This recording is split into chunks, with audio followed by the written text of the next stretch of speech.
Buenas tardes, doctor. Para empezar la entrevista le voy a hacer una consulta de concepto. En un supuesto que a usted le tocara intervenir como fiscal, usted advierte que en el caso no encontraría responsabilidad por parte de la persona que está siendo investigada, pero hay una enorme presión mediática y una enorme presión de los familiares planteando la culpabilidad, la responsabilidad de la persona que usted está investigando. ¿Qué acciones usted tomaría frente a una situación como esta?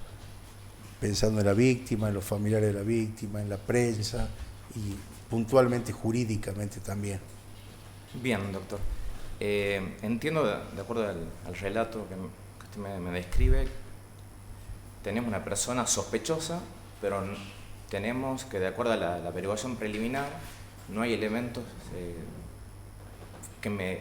que sostengan una imputación, pero hay un estado de, latente, un estado de sospecha, pero no lo suficiente para decretar la apertura formal de la investigación. Entonces, en ese caso,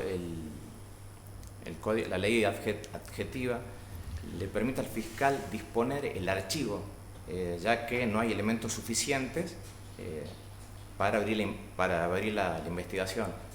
En ese caso, atento a la presión mediática y a la conmoción que generó el caso, lo que procuraría es reunirme con la familia, explicarles bueno, depende si es un caso, un homicidio, explicarles cuál es la situación con un lenguaje claro, accesible, llano, que se está trabajando, que se están realizando todas las medidas, que esto no significa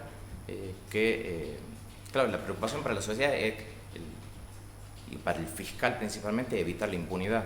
Entonces, le aclararía que esto de ningún modo significa que la causa se cierra, que se va a seguir investigando, y bueno, también esa comunicación, por supuesto, con toda la prudencia, podría ser difundida a través de la prensa, para de alguna forma calmar esa preocupación de la sociedad. Bien, bueno, gracias, doctor. Señor Procurador General. Buen día, doctor. ¿Cómo anda? Doctor? Bueno. Doctor, ¿conoce lo que es el protocolo UFEM? Para el caso de violencia de género, delitos contra la integridad sexual. No, el protocolo UFEM es para un protocolo que se utiliza para el abordaje de los femicidios, o sea, la muerte de la... Sí, doctor. Es una resolución que fue emitida por la Procuración, donde se recomienda que todos los casos de muerte de una mujer sean investigados desde un inicio con la sospecha de un homicidio, de una muerte. Bien. Para descartar, bueno, sí. Bien, eso es el protocolo UFEM. ¿Y conoce alguna otra resolución que no sea aplicable solamente cuando el género es femenino?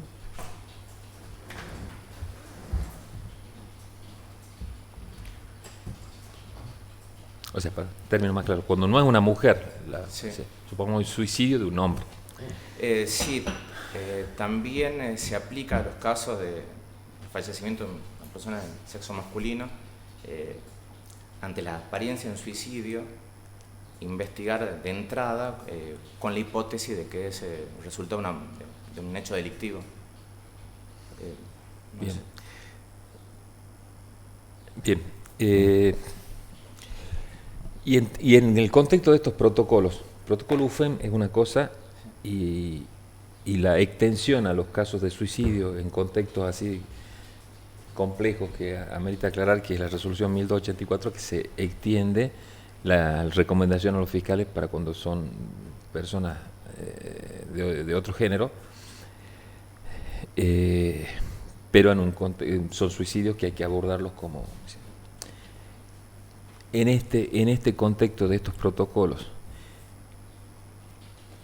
si recibe una consulta o le llega el caso de que una persona de edad falleció en su domicilio, que se llama habitualmente un paciente blanco, persona de 70 años que fallece en el domicilio.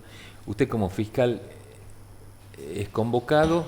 ¿Y qué pasa ahí con el protocolo UFEM? ¿Lo aplica? ¿No aplica? ¿Pide medidas? ¿Pide levantamiento de rastros? ¿Pide exámenes? ¿Qué haría? Bien. Mujer de 70 años fallecida en el Claro. domicilio. O sea, poniéndome en la situación de que tengo competencia sobre Supongamos que claro. en la jurisdicción suya... Claro. En este caso, con abstracción de la incompetencia por razón material, habría que disponer... Nos olvidemos de la incompetencia. Supongo bien. que usted es fiscal, que lo convocó para eso, Para está graves ejerciendo atentados. un reemplazo, lo que sea, pero es una cuestión de criterio la pregunta. Sí. No, por supuesto, como puntapié inicial de toda investigación hay que dudar de todo, entonces dispondría las medidas para que se describa el contexto, se cuiden las pruebas, se las preserven, convocaría al personal de criminalística, a medicina legal y trabajaríamos de entrada con esa hipótesis. Después, bueno, me reuniría, realizaría averiguaciones para entrevistarme con los familiares, ver el vecindario, cuál era la situación de esta persona, del fallecido, para, bueno, interiorizarme acerca de todas las circunstancias previas al desenlace. Pero creo que ameritaría, por supuesto, ordenar las medidas urgentes para evitar que se pierda la prueba. Bien.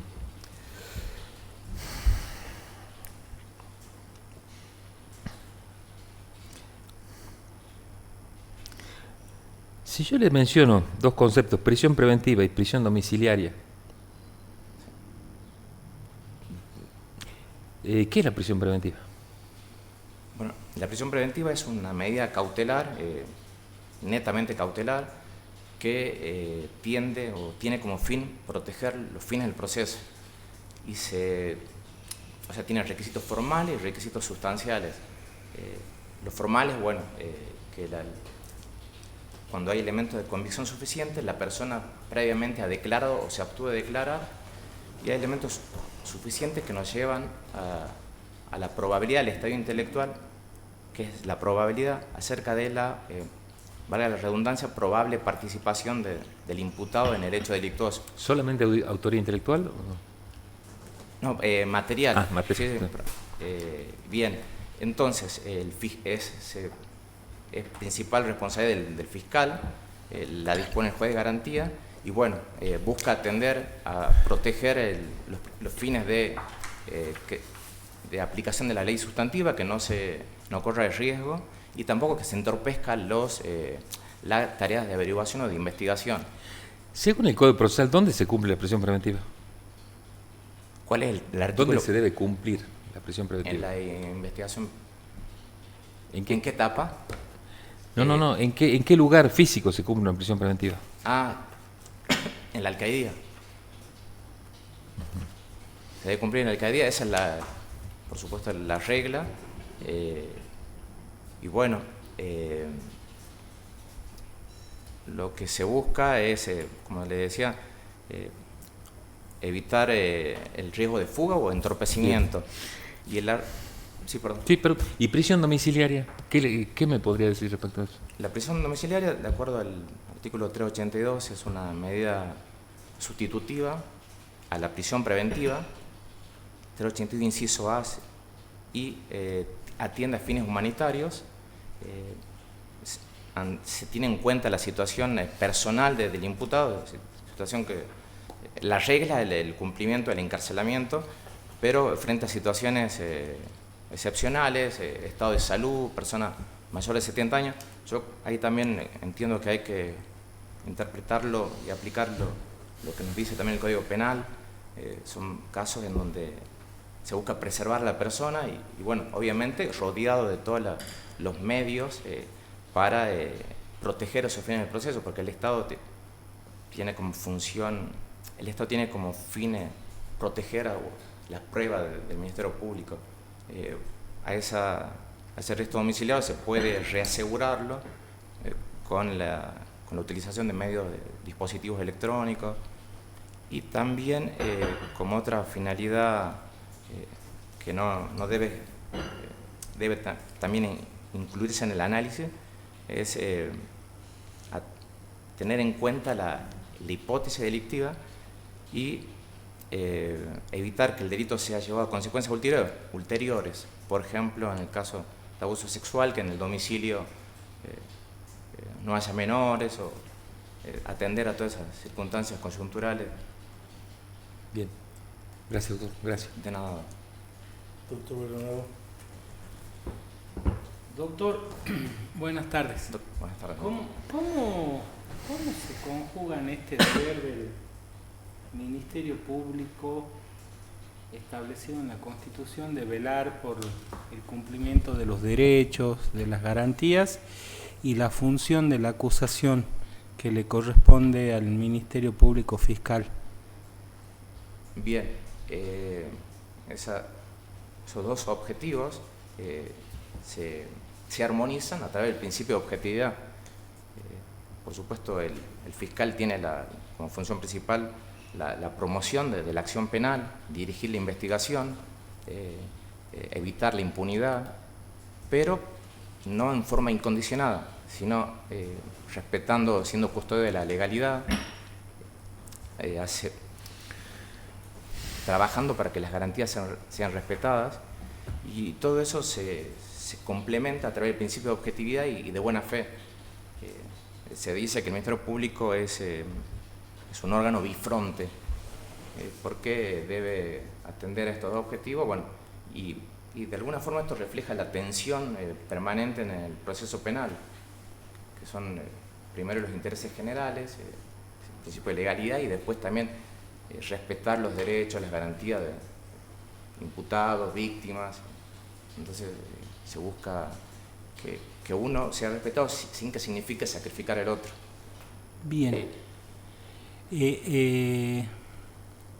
Vamos a un supuesto práctico, Sí.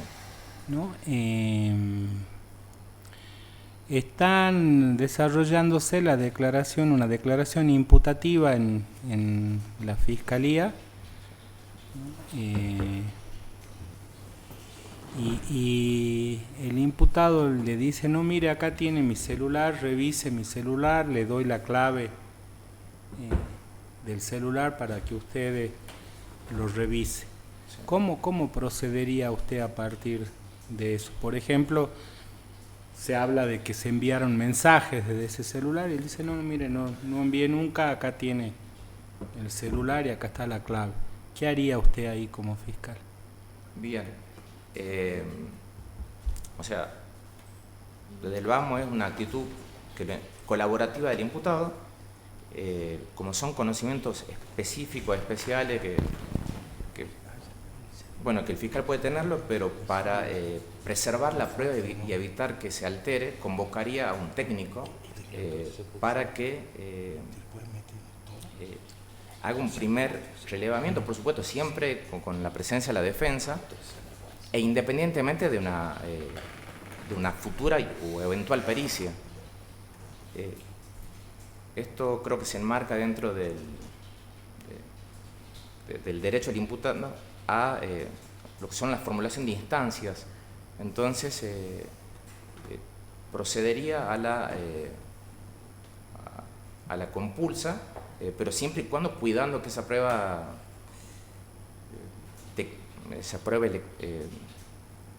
no digo virtual, pero es un dispositivo electrónico, sea preservada, custodiada.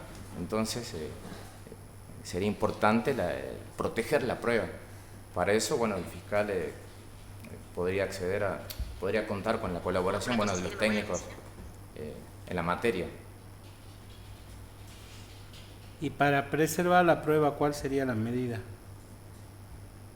Convocar a un técnico, partiendo de la base que uno desconoce, pero no por una cuestión de prudencia, un técnico informático pero también yo entiendo que hay que ver si no hay riesgos de de pérdida de la prueba, ese celular podría ser objeto de secuestro. Acá también lo que hay que ver es que no se afecte ninguna garantía y el imputado voluntariamente está accediendo a colaborar y a hacer entrega del aparato. También otra arista que hay que valorar para no lesionar o ofender a algún tipo de garantía, como la intimidad o la privacidad.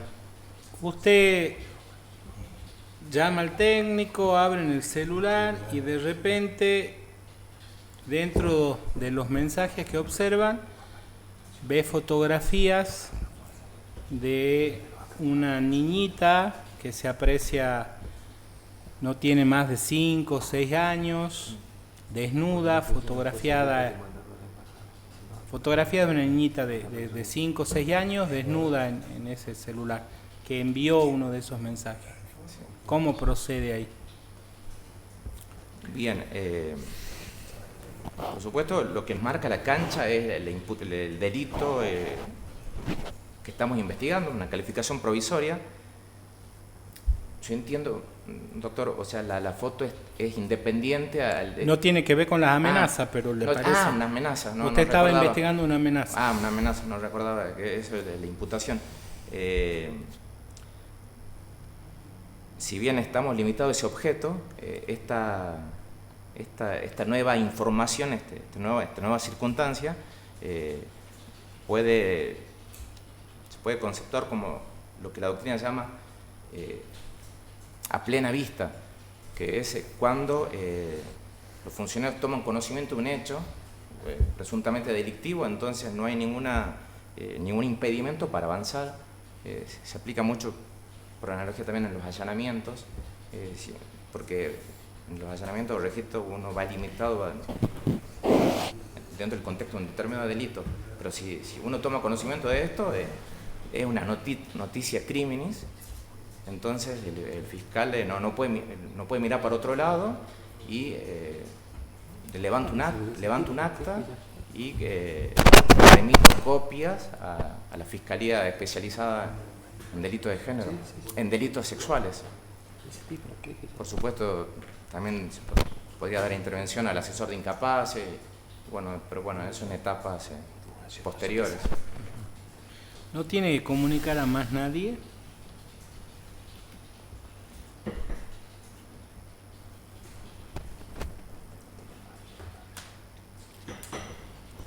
Fiscalía Especializada. Usted dijo, por ejemplo, la orden de allanamiento donde se está buscando un televisor robado. Sí. Se ingresa a ese domicilio y se encuentra el cadáver de una mujer descuartizada. Sí.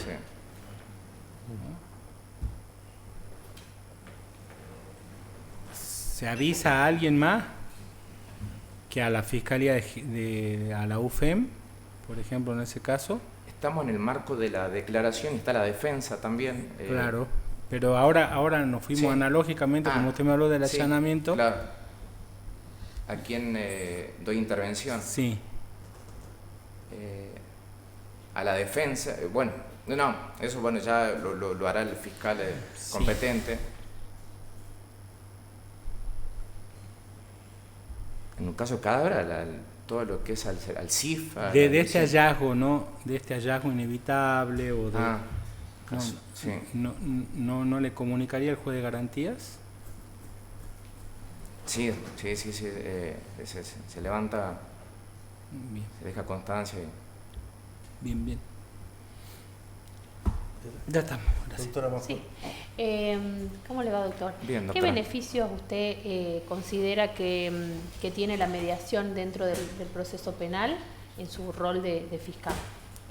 Bien, yo creo que tiene una importancia capital, de alguna forma, teniendo en cuenta la saturación que experimenta el aparato estatal, el Servicio de Justicia, permite salidas tempranas, permite la solución del conflicto.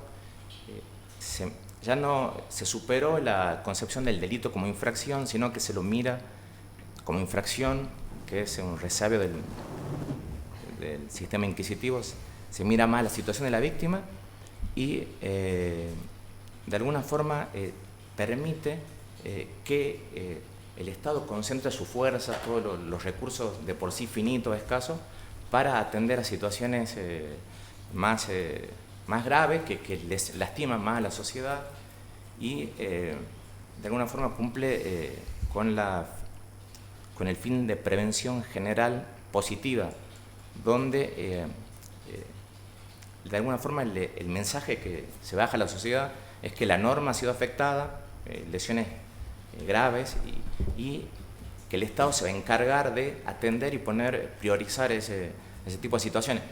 Y por eso la mediación permite que esos casos menos lesivos y a través de un acuerdo entre las partes puedan llegar a una solución y de alguna forma superar el conflicto. Entonces lo celebro. Yo creo que es una medida muy saludable. Muy bien, gracias, doctor. De nada. Doctor Medina. Por mí está bien. Doctora. También, gracias. Muchas gracias, doctor. Gracias, doctora. Gracias. ¿Qué tal, doctora? Buenas tardes. Le hago una pregunta conceptual. Sí. En el supuesto que usted tenga que actuar como fiscal en un caso en el que luego de todas las investigaciones que usted está haciendo, los elementos que tiene a su alcance, entiende que no habría razones como para continuar y por esa causa tendría que ser archivada, pero existe una enorme presión mediática, presión social, presión periodística. ¿Qué acciones tomaría usted frente a esto? Jurídicamente hablando, a nivel de los familiares, a nivel de la prensa, ¿qué me podría decir? Bueno, en primer lugar, escucharía a la víctima, ¿sí? Ver si tiene elementos nuevos para aportar, porque bueno, nosotros actuamos de oficio y según si me dice que tiene elementos nuevos para aportar, bueno, haría todas las medidas de investigación que estén pendientes, según lo que me indique la víctima. Y bueno, si en ese caso, digamos, no hay posibilidades, digamos, de abrir un decreto de imputación, bueno, no queda otra más que dictaminar en el sentido de archivar, digamos, las actuaciones. Y respecto de la presión mediática, nosotros tenemos la posibilidad de poder hablar por la prensa, formulando algunas aclaraciones cuando generen, haya informaciones que sean inexactas o que no correspondan con lo que nosotros estamos viendo en la investigación, podemos formular, digamos, aclaraciones. De todas maneras, digamos, igual la víctima tiene la posibilidad también, una vez que nosotros dictaminamos para cerrar la causa con un archivo que no causa estado, ¿sí? Se puede ir, digamos, en revisión a la Fiscalía de Impugnación. O sea, siempre existe la posibilidad de que ese dictamen sea revisado, digamos, por otro fiscal superior y en el caso, digamos, que la víctima decida, o sea, que no esté de acuerdo, tiene la posibilidad, digamos, de convertir la acción pública en privada. Okay. Puede continuar. Muchas gracias, doctora. Señor Procurador General. Perdón, un segundo. ¿Cómo? Creo que no para. Está después. Perfecto. Doctora, buenas tardes. ¿Qué tal? Buenas tardes. ¿Conoce lo que es el protocolo UFEM? Sí. Bien. ¿Por qué nos cuenta un poquito en qué consiste el protocolo UFEM? Bueno, el protocolo UFEM fue aprobado, digamos, por la Procuración, la resolución 935 en diciembre del 2019, siguiendo el protocolo de la Procuración General de la Nación para investigar y para litigar en los casos de muertes violentas de mujeres, ¿sí? Mediante este protocolo lo que se procura es que en todas las investigaciones se adquiera la perspectiva de género desde el inicio hasta su finalización, que se actúe con la debida diligencia reforzada en este caso, ¿sí? Sabemos que el Estado cuando suscribe sus obligaciones, cuando suscribe los tratados internacionales, ¿sí? Se obliga, tiene determinadas obligaciones de garantías. En todos los tratados de derechos humanos siempre están estas obligaciones genéricas de prevenir, investigar y sancionar a los responsables. Pero en este caso puntual, cuando hablamos de las causas de muertes violentas de mujeres, esta obligación de debida diligencia es reforzada. lo que implica precisamente entonces que cada muerte violenta de una mujer, lo que nos dice en este protocolo, se ingrese, digamos, a la escena del hecho, siempre pensando que estamos frente a un delito doloso, ¿sí?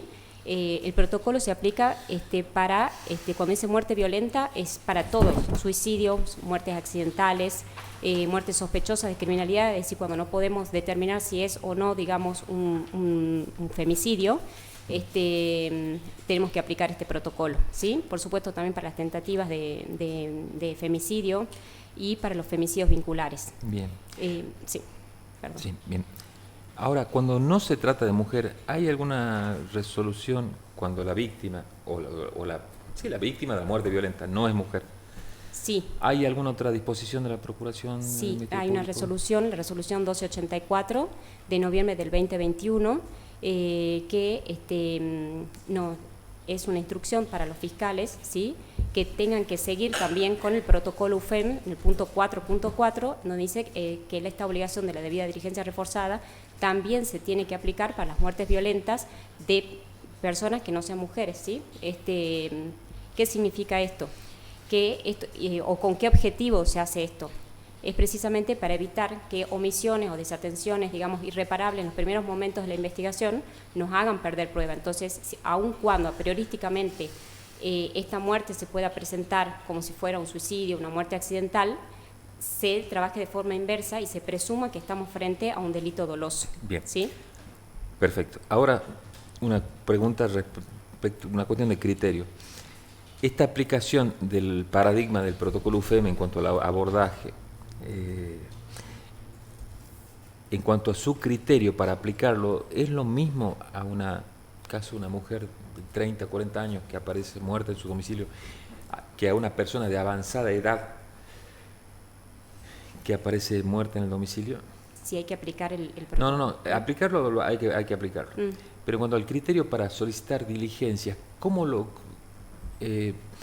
diligencias, sí, muestras, todo este tipo, ¿es lo mismo? Bueno, ¿qué criterio aplicaría? En el caso cuando nos hacen las consultas, una persona anciana, en el caso de una persona, generalmente cuando consultan muchas veces te dicen muerte natural, pero para poder descartar que sea una muerte natural, hay una obligación de parte para los fiscales, tanto de UGAP como UFEM, de concurrir, digamos, a la escena del hecho, ¿sí?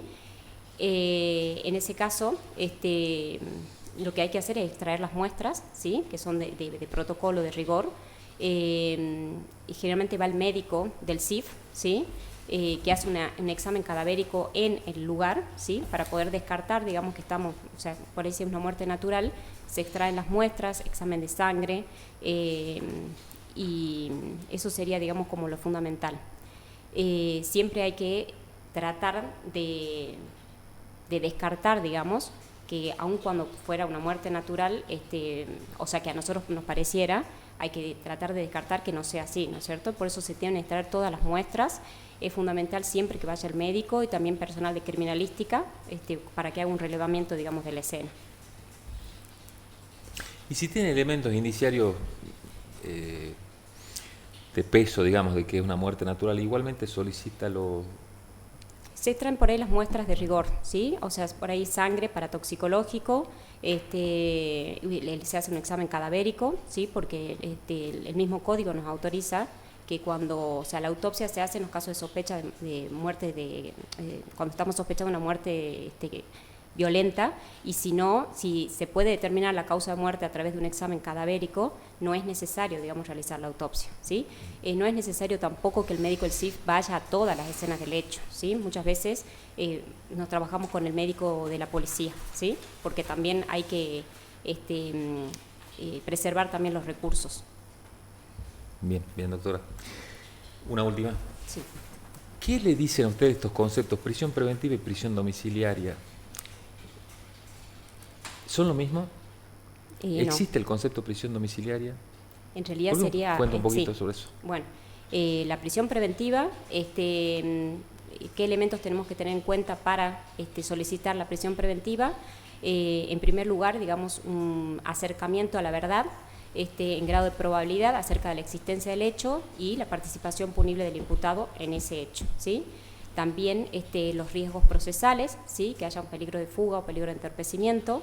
Y, por supuesto, la probable aplicación en firme de una pena. Y esta medida de prisión preventiva la podemos solicitar una vez que el imputado haya tenido la posibilidad de declarar o abstenerse de hacer, después de la audiencia de imputación. Y la prisión domiciliaria en realidad sería como una medida sustitutiva, ¿sí? de la prisión preventiva. Está previsto en el artículo 382 que cuando no hay elementos para solicitar la prisión preventiva, porque por ahí no hay riesgo procesal o pueda ser, digamos, sustituida por una medida menos gravosa, se pueda solicitar el arresto domiciliario, ¿sí? Que puede ser con el sistema de monitoreo electrónico, con consigna policial o a cargo de alguna persona. Bien. Según el código, la prisión preventiva, ¿a dónde se cumple? ¿A dónde se ejecuta? La prisión preventiva, La prisión ¿dónde preventiva. se cumple la prisión preventiva? Sí. En la alcaldía. Bien. Perfecto.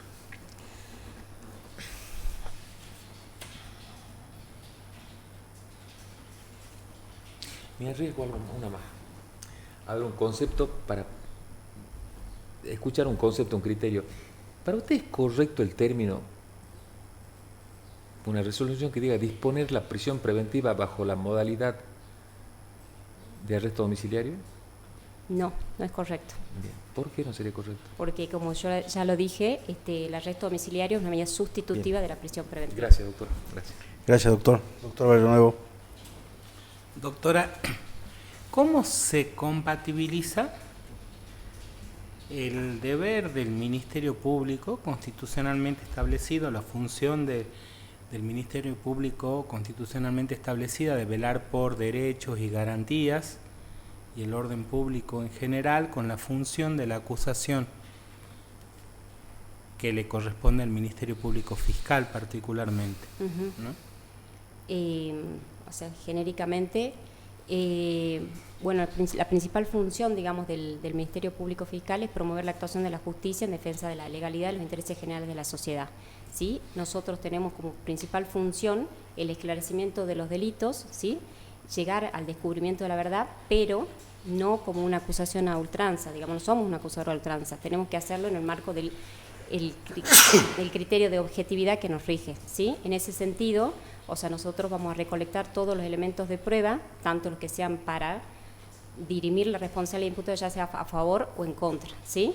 Y en ese sentido el fiscal puede formular instancias a favor del imputado cuando considere que no hay elementos para acusarlo. ¿Qué más puede hacer a favor del imputado?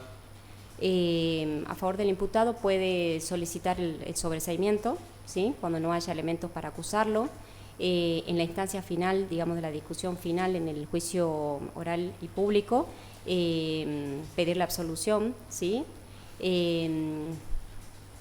Y también en juicio en las primeras instancias, cuando puede retirar la acusación, ¿sí? Eso va a derivar en un sobreseimiento cuando se produce antes de la discusión final.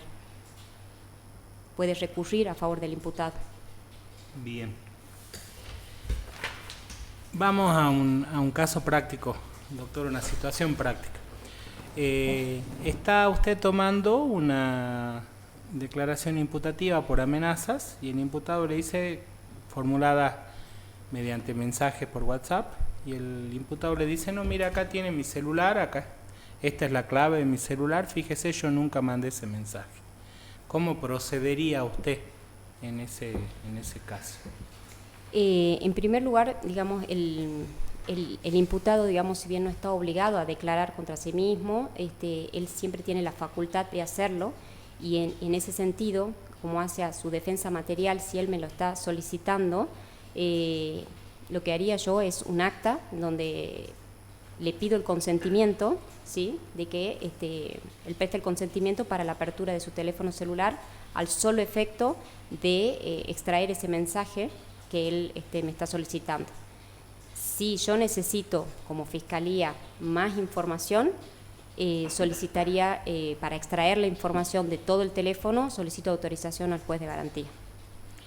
Bien, y supongamos usted le dice, abra el celular, fíjese, doctora, abre el celular y aparece la fotografía de una niñita claramente entre 5 o 6 años de edad, una niña pequeña, desnuda.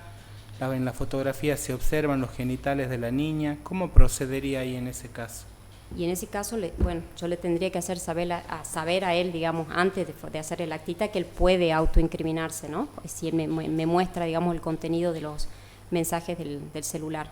Si yo estoy ante la evidencia de un delito en perjuicio de un menor contra la integridad sexual, corro vista, digamos, a la Fiscalía UDIS, a la Unidad de Delitos contra la Integridad Sexual. ¿A alguien más le tendría que comunicar ese hallazgo? Sí, a la asesora de menores incapaces. ¿Y a alguien más? Y bueno, ahí está presente también el defensor, por supuesto. Sí. Al juez de garantías. ¿Por qué al juez de garantía? Porque, como dije, o sea, si depende, digamos, del imputado, ¿sí? Voluntariamente él me ¿Qué tipo de prueba es esta? Es una prueba definitiva. No, definitiva no, porque sí se puede reproducir, sí. Digamos. ¿A qué se refiere? En relación a las evidencias... es una evidencia digital. ¿Está regulado eso en el código? Sí. Hubo una reforma, digamos, con la ley de evidencia digital, que bueno, modificó los artículos 305, no me acuerdo bien, el 309 en adelante. Entonces ahí tenemos que comunicar, digamos, esta situación. Bien, muchas gracias, doctora. Gracias, doctor. Doctora Majul. Gracias, doctora. Bueno, gracias doctora. Hasta luego. Buenas tardes, doctora. ¿Qué tal? Te voy a hacer una consulta conceptual. En el supuesto que usted fuere fiscal y le toca trabajar en un caso en el que de las investigaciones y de los elementos con los que cuenta, usted no tiene un convencimiento de que habría que continuar, cree que tendría que archivarse la causa, pero hay mucha presión social, mucha presión mediática, mucha presión de los familiares, de la víctima. ¿Qué acciones tomaría usted frente a estas circunstancias desde el punto de vista jurídico y desde otro punto de vista como puede ser mediático o humano, ¿no? Ante la denuncia que inicia una averiguación preliminar con la presión social, adoptaría todas las medidas de investigación, solicitando incluso colaboración con los familiares, con la víctima, para poder instrumentar la mayor cantidad de medidas probatorias. O sea, ese es el objetivo que tiene la investigación. Incluso requiriendo la colaboración de la comunidad, tranquilamente. Okay. Porque lo que buscamos en la investigación es reunir la mayor cantidad de elementos probatorios para la búsqueda de la verdad. Incluso solicitar colaboración si estamos ante una persona que se fugó del lugar del hecho, brindando las características, en la búsqueda de testigos presenciales. Ese relevamiento en primer orden lo hace la policía, pero también podemos solicitar esa colaboración. Gracias, doctora. Sí, por favor. ¿Qué tal, doctora? ¿Cómo ¿Qué va? tal, doctor? Buen día. Buenas tardes. Buenas tardes, perdón. ¿Conoce lo que es el protocolo UFEM?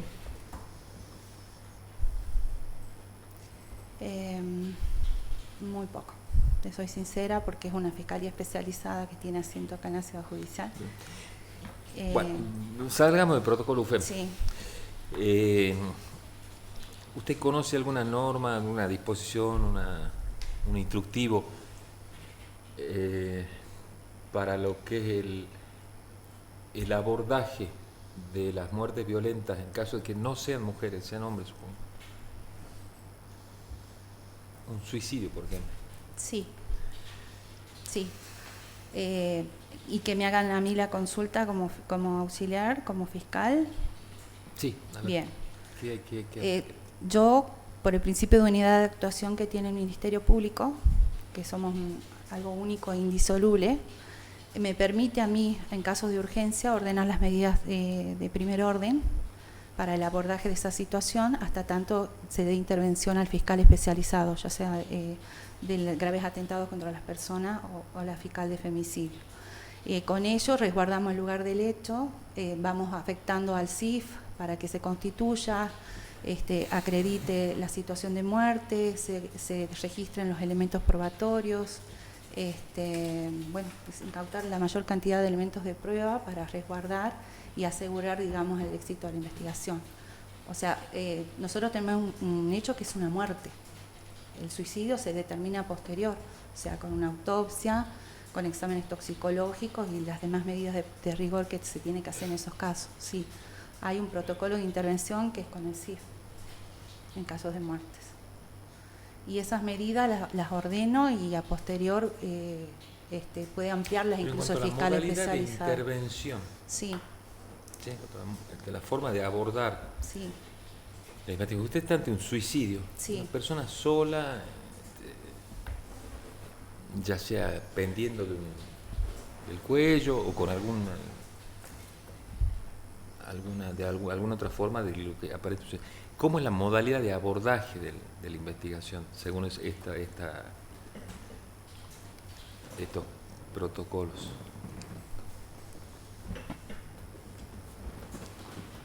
¿Cuál es la esencia de la modalidad del abordaje del suicidio? Determinar la muerte de la persona, la causal, e incautar la mayor cantidad de elementos de prueba que me lleven a esa hipótesis. Abordar un suicidio, una escena del hecho de suicidio por un lado o de un homicidio por otro, ¿se abordan de la misma manera? Si actuamos responsablemente ante la escena del hecho, sí, doctor. Sí. Hay que cuidar cada rastro y resguardarlo hasta que llegue la gente especializada. Esa es una obligación que tiene la policía. ¿Y si la persona especializada fuese usted? Sí. Supongamos que usted es fiscal está en un reemplazo, sí. Por eso ya no es que usted es la que preserva ese derecho para otro fiscal. Usted, como representante del Ministerio Público, como fiscal penal. Actúa como si fuera un fiscal especializado. Sí. Bien. O sea, lo tengo que hacer, es mi obligación. Vamos a otro tema. Sí, doctor. ¿Qué le dice a usted los conceptos prisión preventiva y prisión domiciliaria? El concepto de la prisión preventiva es una medida cautelar restrictiva de la libertad en determinados supuestos que están previstos, y la prisión domiciliaria responde más bien a una necesidad humanitaria por las condiciones particulares que pueda tener el sujeto al cual se beneficia con este tipo de alojamiento, digamos, entre comillas, donde continúa privado de la libertad con algunas garantías, recaudos, pero se diferencia para mí eso, en la forma de detención. ¿Dónde el código, qué dispone cuál es el lugar donde se cumple la prisión preventiva? Y en reglas generales en la alcaldía, o sea, en un establecimiento y en carcelario. algunos lugares en las dependencias.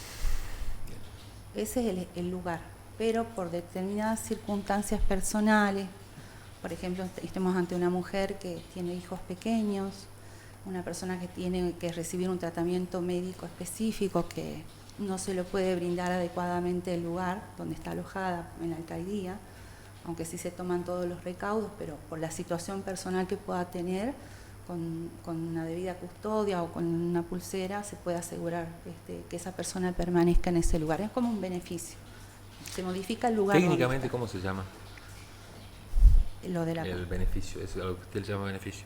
Prisión domiciliaria. Sería una medida sustitutiva de la prisión domiciliaria. Sí. Bien, una medida sustitutiva de la regla general. ¿Sería correcto para usted una lectura de una resolución donde diga ordenar la prisión preventiva bajo la modalidad de prisión domiciliaria? Que ante un pedido del fiscal, el juez acceda al pedido de prisión preventiva, pero el juez mismo disponga bajo la modalidad de prisión domiciliaria. Sí, pero eso es el resultado de la audiencia y de la petición que formule la defensa y el imputado. Y eso se acredite, ¿no?, con correspondientes informes sociales, médicos. Sí. Bien, gracias, doctora. A usted, doctor. Gracias, doctor. Doctor Barrionuevo. ¿Qué tal, Doctora, doctor? buenas tardes. Doctora, ¿cómo se compatibiliza el mandato constitucional que tiene el Ministerio Público de velar por derechos y garantías con la función específica que tiene el Ministerio Público Fiscal de acusar, de investigar y de acusar delitos? ¿No? ¿Cómo se equilibra esta doble función? Por un lado, velar por el cumplimiento de lo que es el principio de legalidad, el deber de objetividad, el deber de actuar con lealtad, asegurando el debido proceso, el derecho de defensa en el desarrollo de la investigación, en los actos procesales que se desarrollen, con la presencia de la defensa, en los actos que se necesita también estar presente, la asesoría de incapaces, o sea, resguardando que el desarrollo de todos los actos que se dan a lo largo de la investigación se logre asegurar que su realización cumpla, por un lado, con el éxito de la investigación, un buen resultado, pero también velando por el respeto de los derechos y garantías. Eso va coetáneo a nosotros, o sea, nosotros tenemos que asegurar la aplicación de la ley, el orden público y también velar por la seguridad, pero también tenemos el deber de obtener las pruebas, los elementos que vayan fortaleciendo la acusación fiscal a posterior. Muy bien, doctora. Vamos ya a una situación de hecho. Dígame. Usted está tomando una audiencia de imputación por un hecho de amenazas, donde las amenazas se dicen fueron enviadas por un mensaje de WhatsApp. Y el imputado en ese momento le dice, mire, yo nunca mandé ese mensaje, acá tiene mi celular, esta es la clave de mi celular, fíjese, yo nunca hice.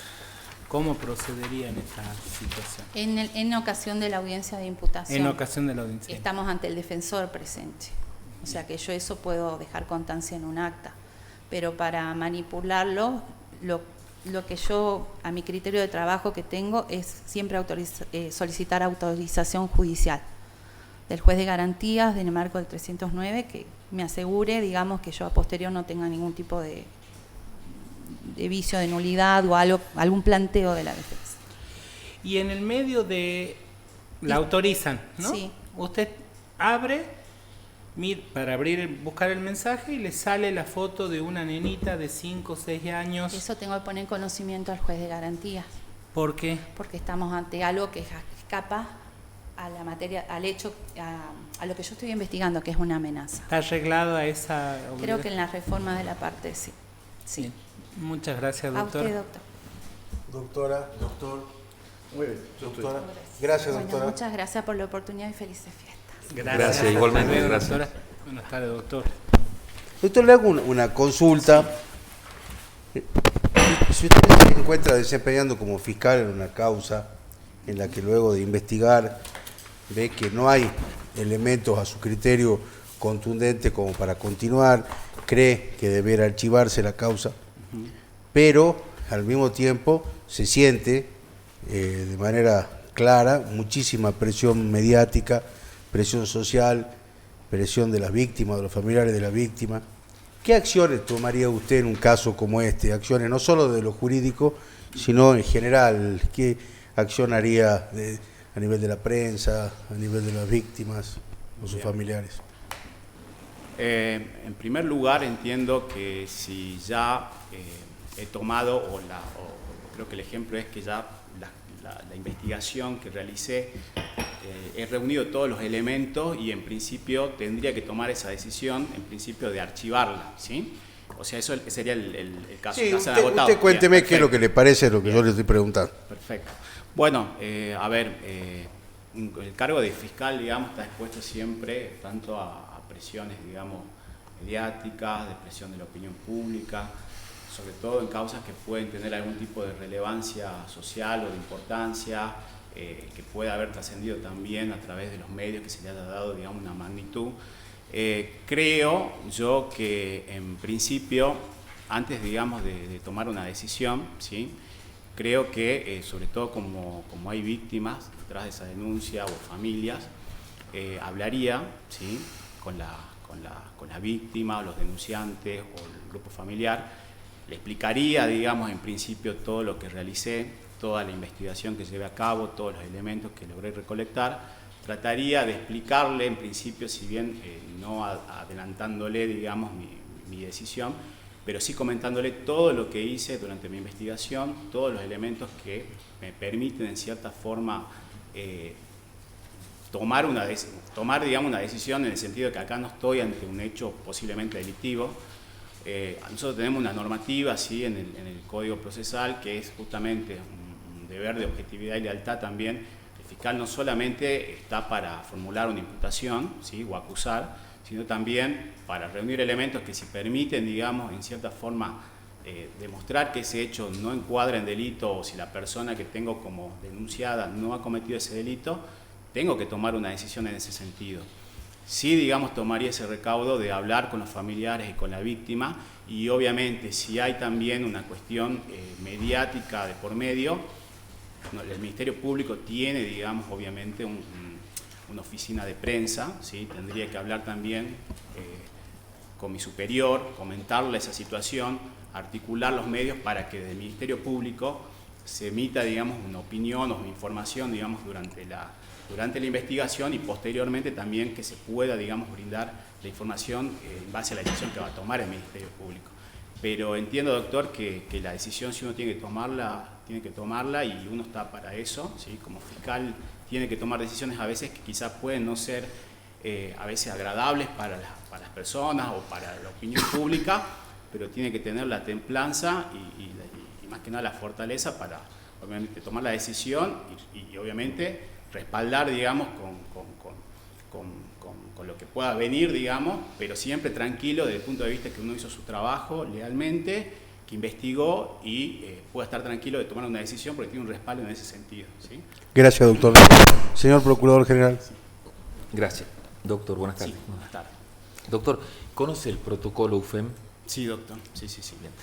¿Y alguna otra norma, alguna disposición o un instructivo similar del Ministerio Público para aplicar a casos de muerte violenta que no sean mujeres? Sí, no recuerdo bien el número de resolución, pero bueno, hay protocolos, digamos, cuando, por ejemplo, las fiscalías GAP tienen que investigar delitos, ¿sí? Obviamente hay protocolos, digamos, de investigación que también resultan, digamos, aplicables los otros protocolos que tiene el CIP de preservación del lugar del hecho, que también se aplican para los casos de si estamos hablando de un femicidio, un homicidio, también de preservación de evidencia, ¿sí? Hay resoluciones del Ministerio Público que, bueno, en este caso dividen, digamos, cuando hay la muerte violenta, o sea, estamos hablando de una mujer, un femicidio, que seguimos, digamos, por una resolución del año 2019 que se aprobó, que es el protocolo UFEM, que es el protocolo en realidad de nación, que sigue a su vez el protocolo de la ONU, y cuando son los casos de muerte de personas, digamos, del sexo masculino, son investigados por otras fiscalías, que son las fiscalías GAP, ¿sí?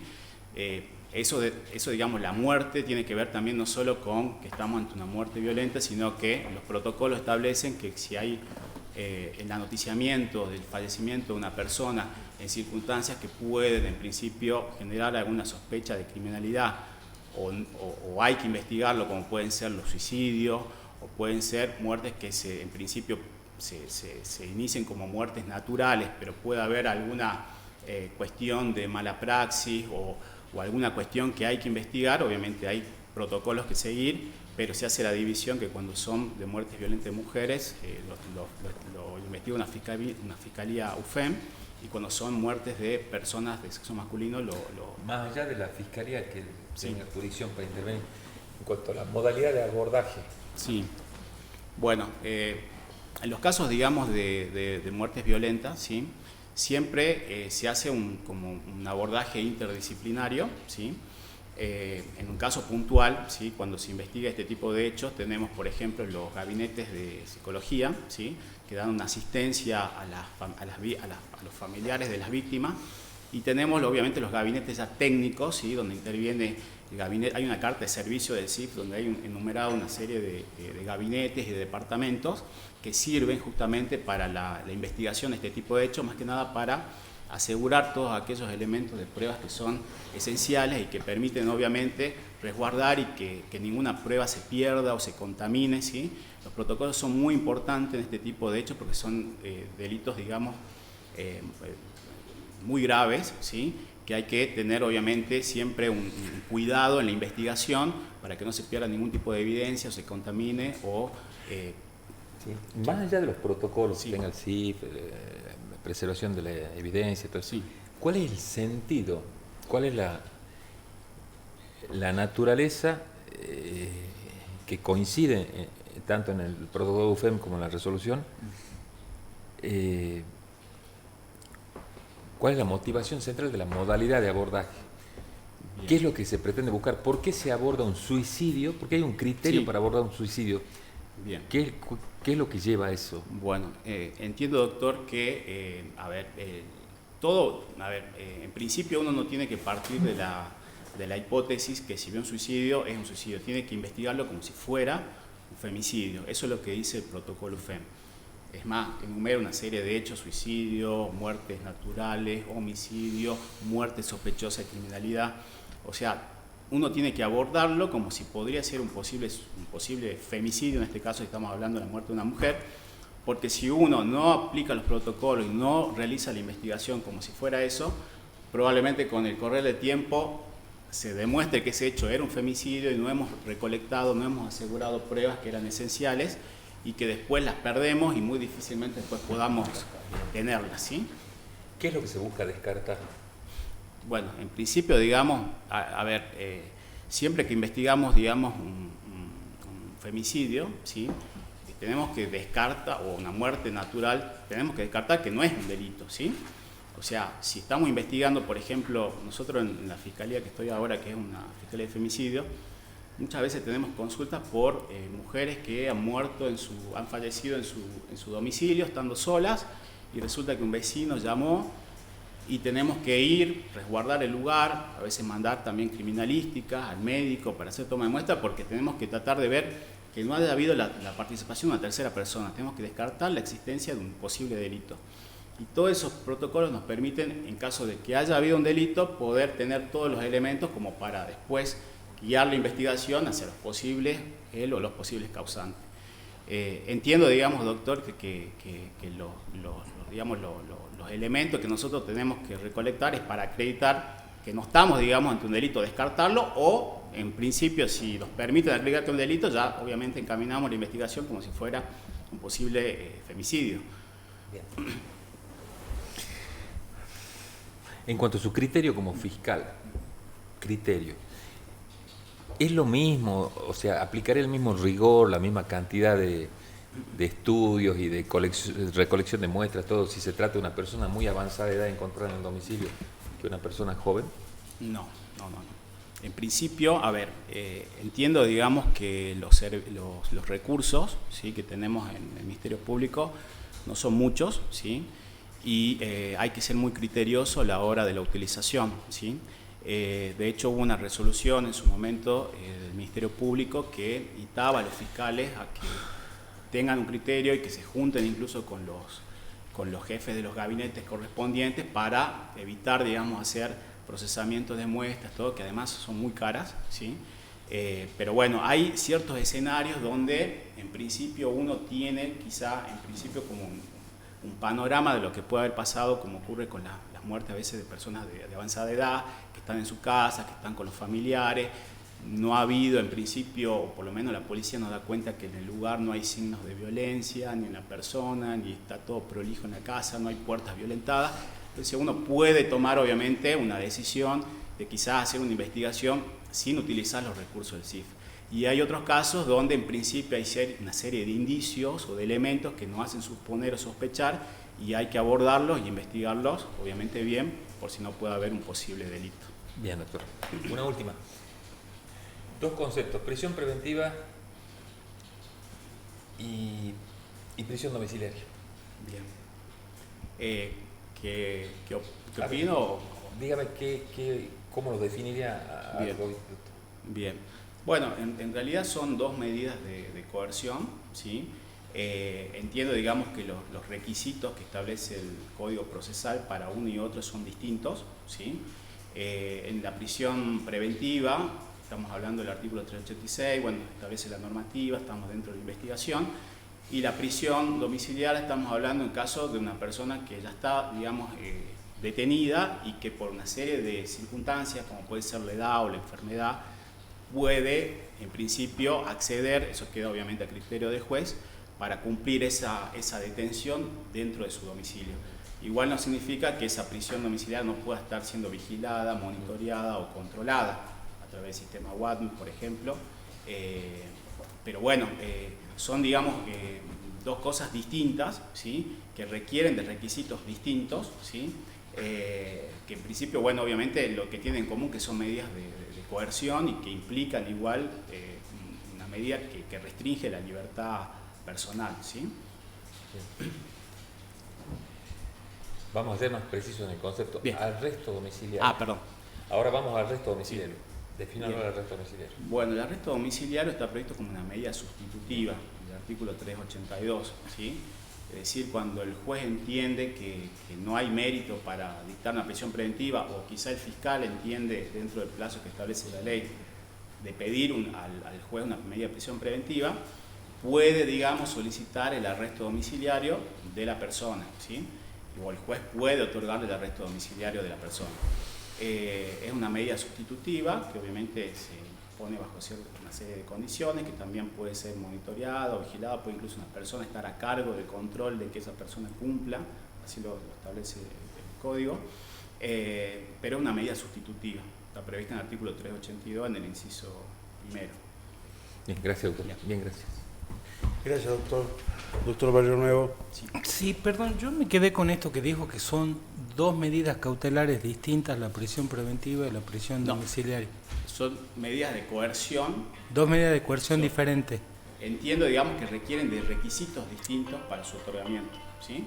La prisión preventiva, estamos hablando de la existencia de peligros procesales, estamos dentro de la investigación de un delito que requiere de elementos de convicción para sostener esta participación, la prueba de aplicación es firme.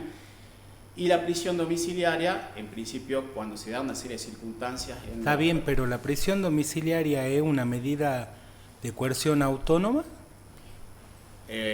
Entiendo, digamos, que puede tomarse dentro de si estamos hablando, usted habla en la etapa en la etapa de investigación. Sí. Yo entiendo, doctor, que en realidad es el arresto domiciliario la medida sustitutiva, si no es la prisión. Pero el arresto domiciliario tiene que ver con que tenga hijito. No. Entonces, el arresto domiciliario y la prisión preventiva son dos cosas distintas. Sí. Pero ¿a qué le llamamos prisión domiciliaria? Usted dio ejemplos de supuestos. Sí. ¿Eso sale del Código Procesal? ¿De dónde sale eso? La prisión domiciliaria sí. Está prevista, digamos, en el Código Procesal, obviamente, en el Código Penal, ¿sí?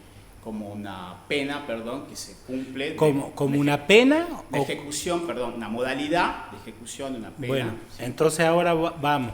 La Bien. prisión preventiva en la etapa de investigación es una medida cautelar diferente a la prisión preventiva. ¿Qué me dijo? ¿La prisión domiciliaria es una medida diferente o es una modalidad de cumplimiento de la prisión preventiva? Para mí es una medida distinta, ¿sí? Una modalidad, distinta de ejecución a la prisión preventiva. Pero entonces no es una medida cautelar diferente. No. La prisión preventiva, por regla general, se ejecuta en un centro de privación de libertad y excepcionalmente por las otras situaciones, pero esta modalidad de ejecución distinta, pero no una medida distinta. Bien. ¿Cómo se compatibiliza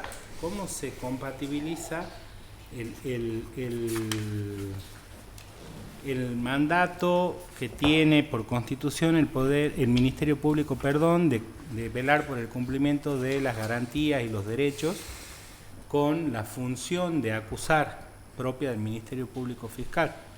Bien. Bueno, dentro de las funciones, ¿sí? que surgen tanto de la ley orgánica, de la Constitución provincial y el mismo código lo establece, el Ministerio Fiscal debe velar por el correcto cumplimiento de las leyes y verificar también que se cumplan con las garantías previstas en la Constitución y también en los tratados internacionales. Yo entiendo, volviendo un poco, porque también ahí en ese artículo se habla del deber de objetividad y de lealtad, ¿sí? Entiendo que, como decía, el fiscal debe investigar tanto los hechos que sirvan para acreditar su imputación, como también aquellos que sirven para desincriminar, ¿sí? Y tiene que hacer conocer la prueba a la defensa, tanto que sea de cargo como de descargo. Es un deber de lealtad y de objetividad. De hecho, el Código prevé justamente sanciones o considera como un grave incumplimiento el de justamente no cumplir con ese mandato. Excelente en ese punto, doctor. Le hago ya una pregunta de una situación práctica. Usted está tomando una declaración imputativa